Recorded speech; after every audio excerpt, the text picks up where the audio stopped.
अच्छा है तुम सो रही हो। जाग रही होती तो तुम्हारे प्रश्नों के उत्तर शायद मैं ना दे पाता। मैंने कहा था कि तुम्हारे विशेषज्ञ सूखने से पहले लौट आऊँगा, परंतु नहीं आ सका। तुम पूछती क्यों, मैं क्या उत्तर देता?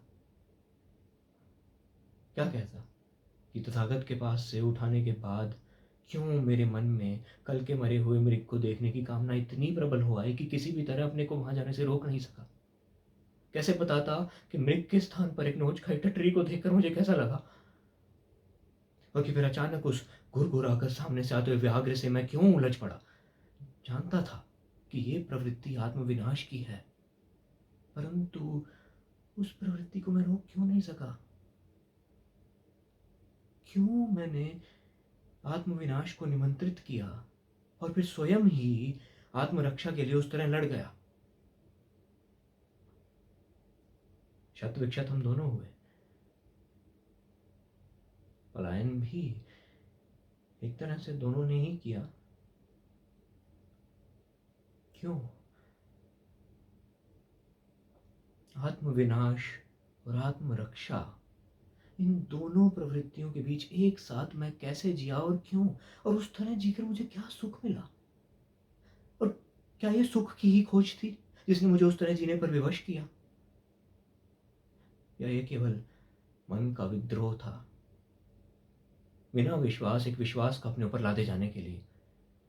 या कि इसलिए कि उस समय मैं इतना सत्वहीन क्यों हो गया कि भिक्षु आनंद के कर्तनी उठाने पर चिल्ला नहीं सका कि यह विश्वास मेरा नहीं है, मैं तुम्हारा या किसी और का विश्वास छोड़कर नहीं जी सकता, नहीं जीना चाहता।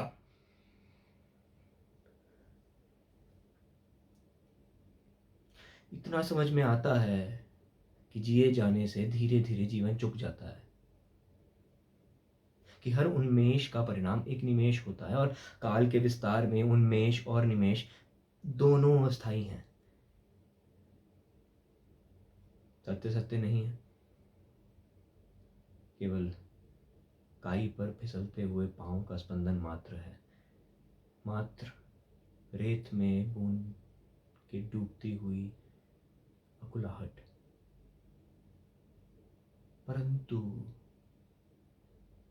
क्या ये स्पंदन, ये अकुलाहट ही जीवन का पूरा सत्य, पूरा अर्थ, जी लेने का कुल पुरस्कार नहीं है?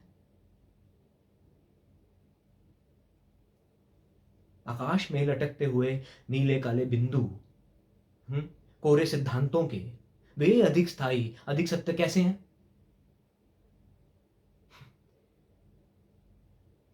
केश कटवा दिए तो क्या व्यक्ति रूप में मैं और अधिक सत्य हो गया?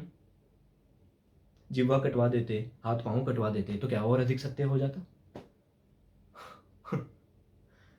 कौन कह सकता है कि भ्रांति वस्तुतः किन्हें किसे है, उन्हें है या मुझे?